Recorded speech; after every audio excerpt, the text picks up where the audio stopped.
So let's start with the exterior design of the MG3. Starting at the front of the vehicle, it looks completely different from the outgoing model. You've got these headlights which are similar to those on the MG4. It looks a bit different from the MG4, of course. It's got a grille as it does have an engine, so it does need that air intake. Somehow you've got sportier bumpers down here, this sort of carbon effect here, and that all looks the same whether you go for a trophy or the entry-level SE model. This bit at the top, that reminds me of the MG4.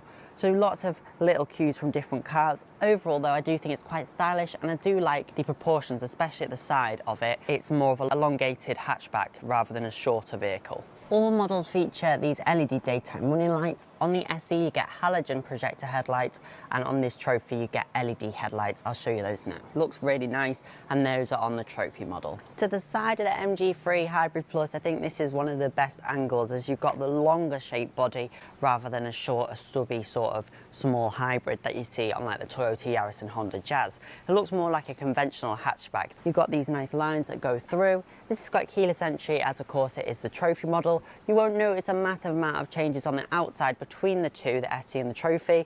Trophy also gives you the tinted windows at the back, keyless entry, the LED headlights, and you'll also notice the little cameras on the mirrors for the 360-degree camera system.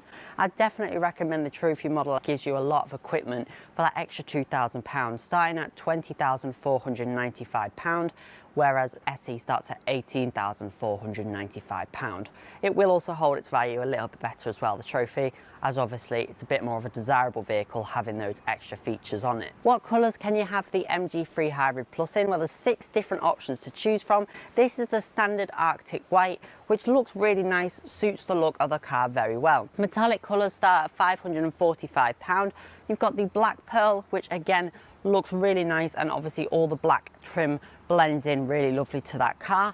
Hampstead Grey is £545. That should be a very popular choice. Dark grey is very popular at the moment. My personal favourite of them all, the bee is loving this car. My personal favourite of them all is the Battersea Blue, which I saw at Geneva. It's kind of the flagship colour for the car.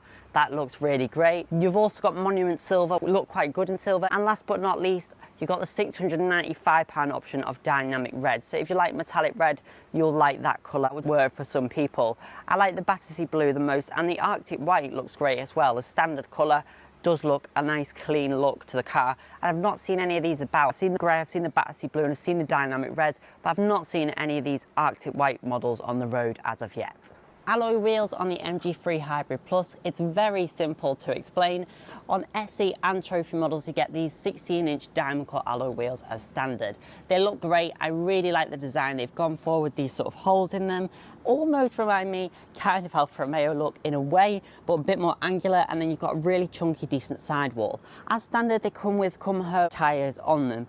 It's been a dry day today and I felt the grip's been absolutely fine. One thing you could do to pizzazz these wheels up, if you don't like them a lot, you could get them in a tinted gloss, which would look great. Something that Honda does on their Jazz Crossstar, for example. And I think that would look a really nice look. You can get that done at most body shops for quite cheap. In fact, Cox Motor Group has got their very own Alloy Fix site, which is just around the corner from MG. That's where I got my wheels tinted, the gloss tinted, and now they're sort of a dark grey, and they look really cool. So I'll overlay what that could look like, because I think that'd look really cool in the tinted glaze. But as standard, they look great, and they're on SE and trophy, these wheels. Nice that they haven't gone for massive wheels.